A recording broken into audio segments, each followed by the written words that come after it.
50 ஆண்டு கால நண்பர். அவருடைய திறமை பற்றி, அவருடைய சாதனை பற்றி எல்லாருக்குமே தெரியும்.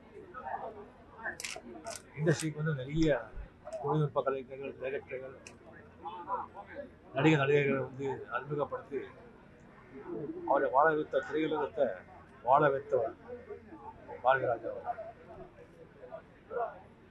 அது மட்டும் இல்லை, டைரக்டர்ஸ்க்காகட்டும், ப்ரொடியூசர்ஸுக்காகட்டும், சினிமா இண்டஸ்ட்ரியில் யாருக்கு ஒரு ப்ராப்ளம் வந்தால் கூட முதல்ல வந்து குரல் கொடுத்து அவருக்காக போராடியவர் பாரதிராஜா அவர்கள்.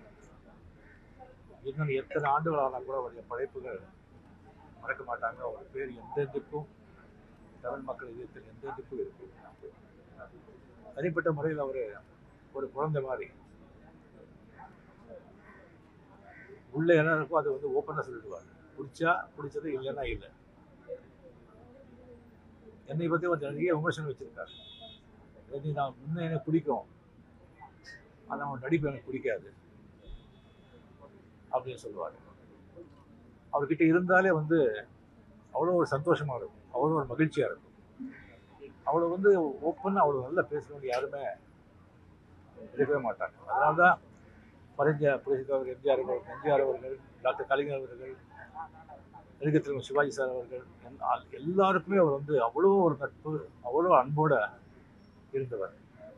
யார் வீட்லேயும் அவர் வீட்டிலே வந்து ஒரு பெட்ரூம்க்கே வந்து எந்த நேரத்திலும் போக வேண்டியவர். அந்த அளவுக்கு ஒரு உரிமை, அன்பு, நட்பு கொண்டார். அவருடைய மறைவு வந்து திடீர்னு இல்லை, இந்த நாளாக இருந்தது. எனக்கு வந்து உங்களோட இருக்கும்போதே வந்து நான் பார்க்கணும் சொன்னால் இல்லை, எனக்கு கொஞ்சம் சரியாயிடுவார், குணமாயிடுவார், அப்போ வாங்க அப்போ சொல்லிட்டே இருந்தாங்க. அது வந்து அவர் உங்களோட இருக்கும்போது லாஸ்ட் டைத்தில் வந்து அவர் பார்க்காமலே போயிடுச்சு. எந்தெந்தும் என்னுடைய நிறைவில் என் கூடவே எல்லா பாட்டு எப்போ இருப்பார். ஒரு ஆத்ம சாந்தி அடையும், குடும்ப சாதிக்க ஆழ்ந்த அனுபவம். நன்றி.